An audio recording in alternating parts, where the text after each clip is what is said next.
India TV YouTube channel को subscribe करें और बेल आइकन दबाएं। नमस्कार, आप देख रहे हैं इंडिया टीवी। आपके साथ मैं हूं मीनाक्षी जोशी। हिंदुस्तान में कोरोना तांडव मचा रहा है।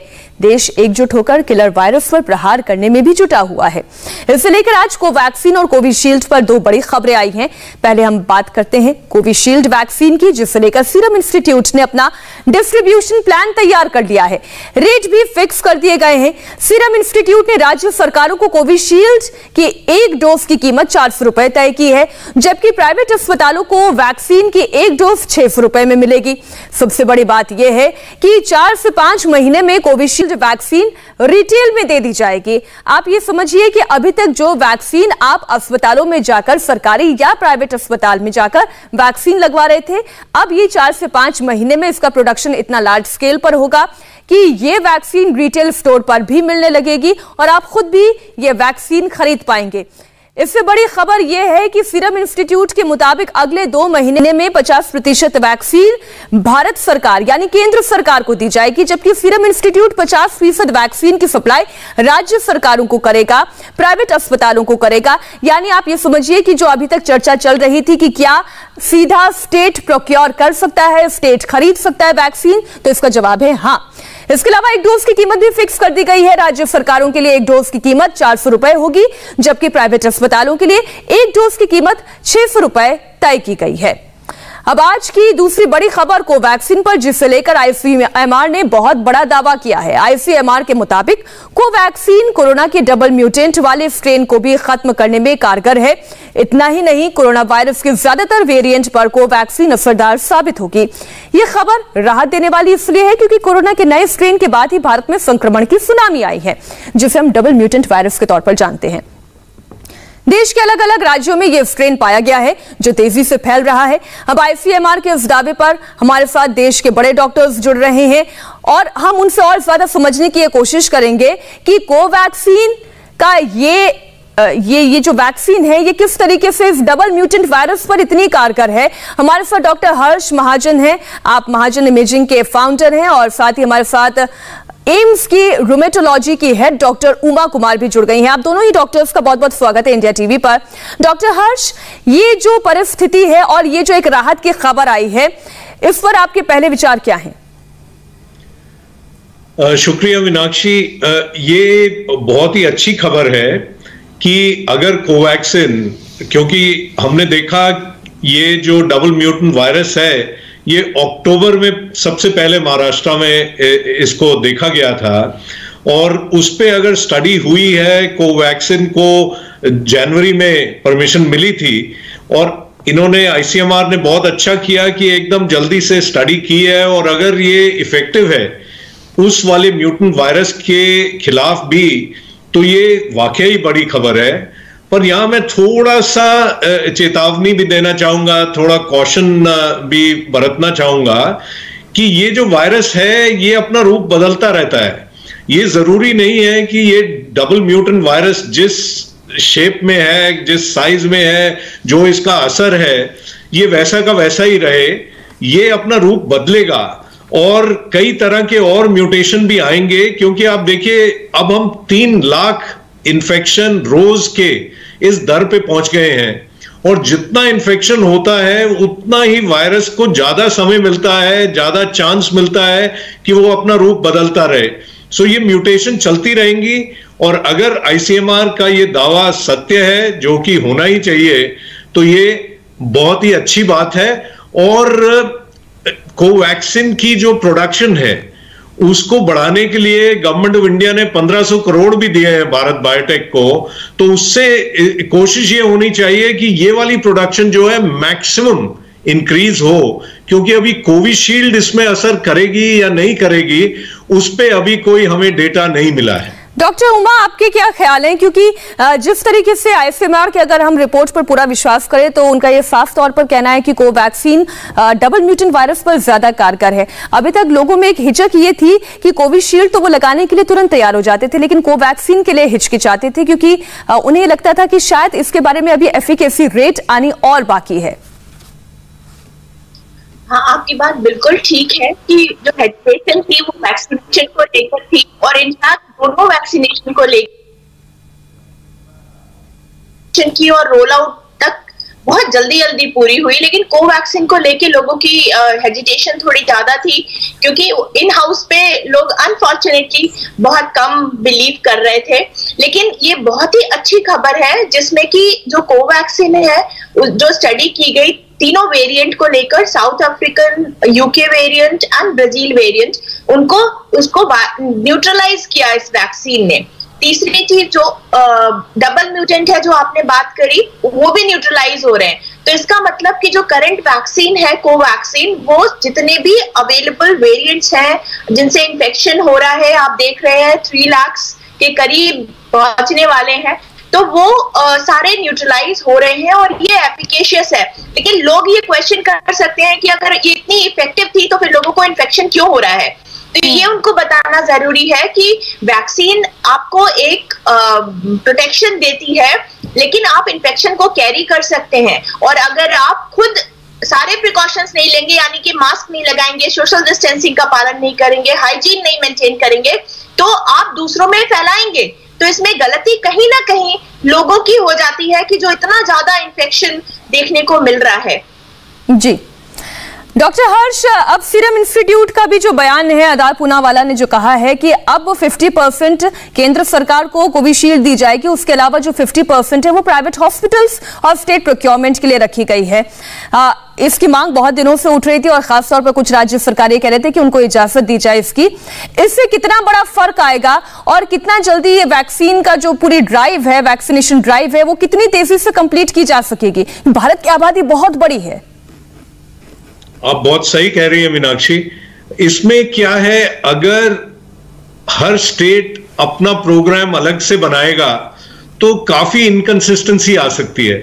तो इसमें यह होना चाहिए कि सेंट्रल गवर्नमेंट एक स्कीम बनाए कि कैसे ये स्टेट गवर्नमेंट को दवाई दी जाएगी, कैसे इसका जो स्टेट गवर्नमेंट के हॉस्पिटल्स हैं उनमें कैसे पहुंचेगी, प्राइवेट जो बड़े हॉस्पिटल हैं उनको कैसे जाएगी। लेकिन डॉक्टर हर्ष, माफ कीजिए मैं आपको बीच में रोक रही हूँ, ये तो आबादी के अनुपात में ही होगा। अब जैसे मान लीजिए उत्तर प्रदेश की जनसंख्या की बात करें तो यहाँ जनसंख्या बहुत ज्यादा है, वहीं अगर इसी के अनुपात में अगर हम गोवा की बात कर लें या राजस्थान की बात कर लें, वहां पर जनसंख्या इतनी नहीं है।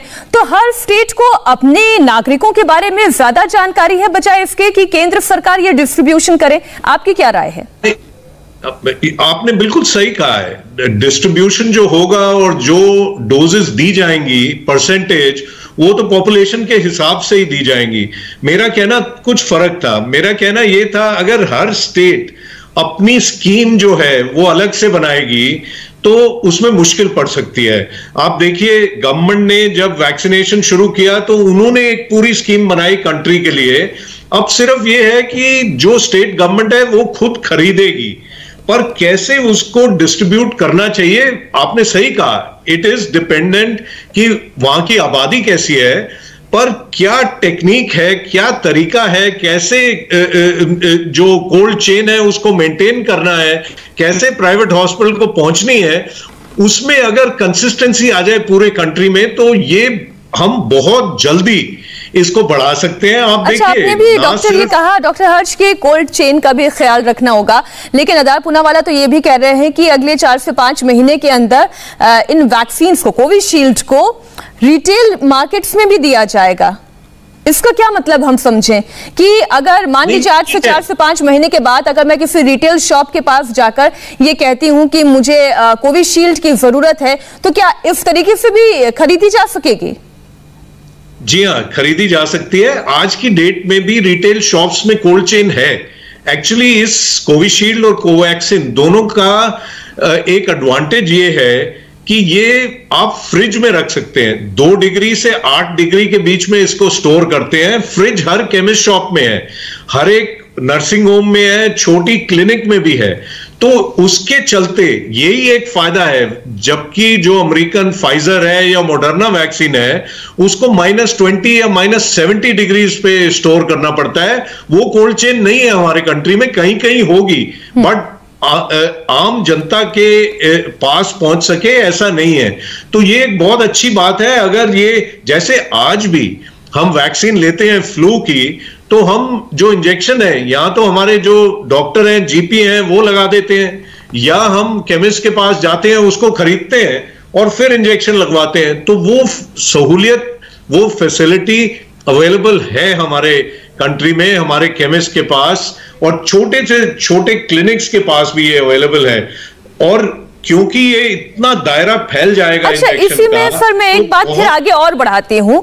जैसे अभी बच्चों को वैक्सीन हमें लगवानी होती है, तब हम अस्पताल में जाते हैं, वैक्सीन लिखवा लेते हैं, उसके बाद फिर हम मेडिकल स्टोर से वैक्सीन लेते हैं, डॉक्टर वैक्सीन लगा देते हैं। इस तरीके से प्रक्रिया की जा सकेगी 8 से 4 से 5 महीने के बाद, ये समझ में आता है। अब मान लीजिए कि किसी इलाके में कोल्ड चेन उस तरीके की नहीं हो, खास तौर पर हम अगर जिलों और कस्बों की बात करें तो वहां पर ये ढांचा बनाना तो बहुत ही मुश्किल होगा। देखिए, ये सारा जो अभियान है, ये सिर्फ प्राइवेट सेक्टर ने नहीं करना है, गवर्नमेंट सेक्टर तो इसमें कार्यरत रहेगा ही, जुटा ही रहेगा। और जहां जहां प्राइवेट सेक्टर कम है, जैसे आपने बहुत सही कहा, रूरल एरियाज में, छोटे कस्बों में, जिलों में, वहां ये जो प्रिडोमिनेंट इंजेक्शन लगेगा वो गवर्नमेंट सेक्टर के थ्रू लगेगा। और गवर्नमेंट ने यहां तक कहा है कि 45 साल से बड़े जो डोर टू डोर भी हो सकेगा। मैं माफ कीजिए, इतने सारे सवाल है मेरे पास, इसलिए मैं बिना ब्रेक के लगातार आपसे सवाल पूछ रहा है। तो फिर ये क्या डोर टू डोर भी हो सकता है? क्या ये सिस्टम भी डेवलप हो सकता है? ये in a sense door to door ही हो गया जब आप केमिस्ट पे इसको खरीद पाएंगे, और अगर डॉक्टर आपके घर आके उसको इंजेक्ट कर देंगे तो ये डोर टू डोर हो गया। और ये हमने देखा है कि इसमें कोई गलती भी नहीं है, क्योंकि ये दोनों वैक्सीन अभी तक करोड़ों डोजें लग गई और कोई खास साइड इफेक्ट इसका सीरियस नहीं हुआ है। तो इसलिए जैसे हम बाकी अपने बच्चों को इंजेक्शन लगवाते हैं या माता पिता को फ्लू का इंजेक्शन लगवाते हैं, वैसे ही ये इंजेक्शन लग पाएगा और इससे जो क्षमता है देश की वो बढ़ जाएगी। बिल्कुल, बहुत बेहतर तरीके से आपने समझाया। डॉक्टर उमा, अब कुछ कंसर्न हैं, जो कुछ संशय हैं, उस पर आप थोड़ा सा ये संशय के बादल छाटिए। कोवैक्सीन पर एक नई स्टडी सामने आने के बाद कोविशील्ड की 1 डोज ले चुके लोगों के मन में सवाल आ सकता है कि वो दूसरी डोज कोवैक्सीन की ले लें या फिर कोवैक्सीन की दोनों डोज अलग से ले लें। नहीं, देखिए, बहुत जरूरी है कि जो पहली डोज जिस वैक्सीन की ली है वही लेनी चाहिए, क्योंकि ठीक है ये दोनों ही वैक्सीन है, लेकिन जो कॉम्पोजिशन है, जो इनमें एडजुवेंट्स होते हैं, वो उसमें डिफरेंस होता है, तो बॉडी डिफरेंटली रिएक्ट कर सकती है। तो ये बिल्कुल एडवाइजेबल है कि जो पहली डोज ली है सेकंड डोज भी वही ले।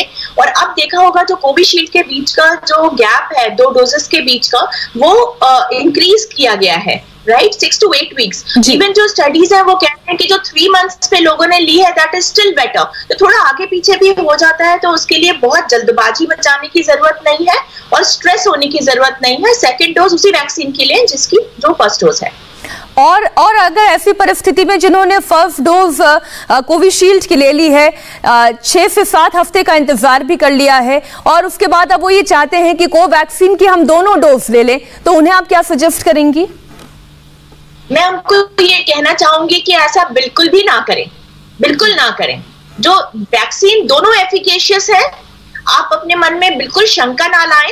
एक शंका जो थी कि जो हमारा इंडिजिनस प्रोडक्शन है, इंडिजिनस वैक्सीन है, वो कम एफिकेशियस है, वो दूर हो गई। तो अब बिल्कुल निकाल दें अपने दिल से ये बात, आप सिर्फ वैक्सीनेशन कराएं और एक ही वैक्सीन यूज करें, एक इंडिविजुअल, चेंज ना करें, स्विच ना करें वैक्सीन।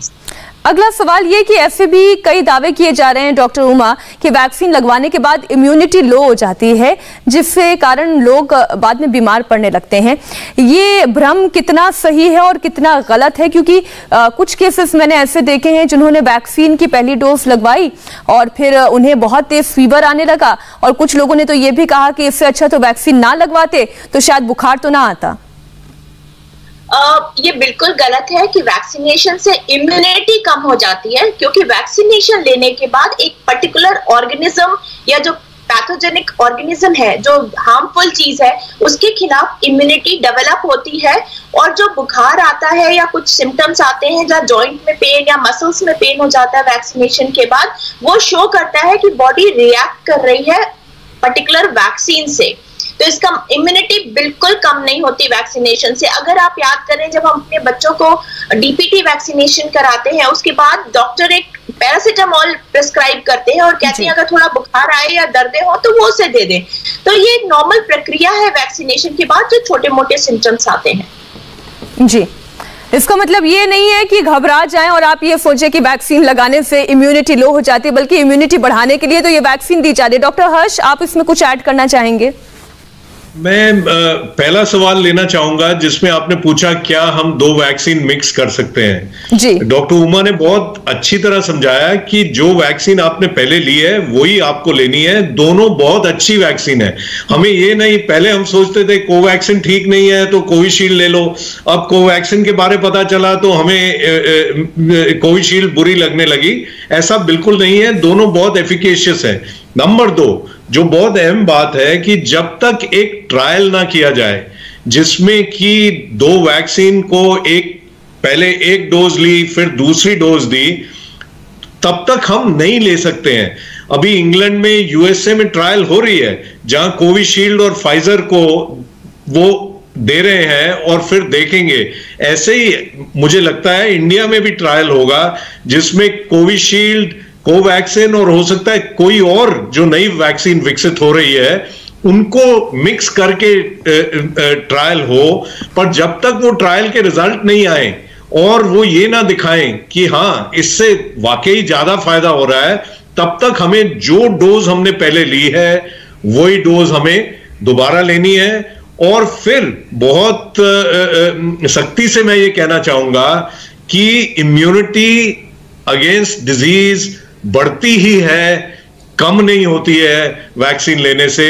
ये भ्रम में नहीं रहे।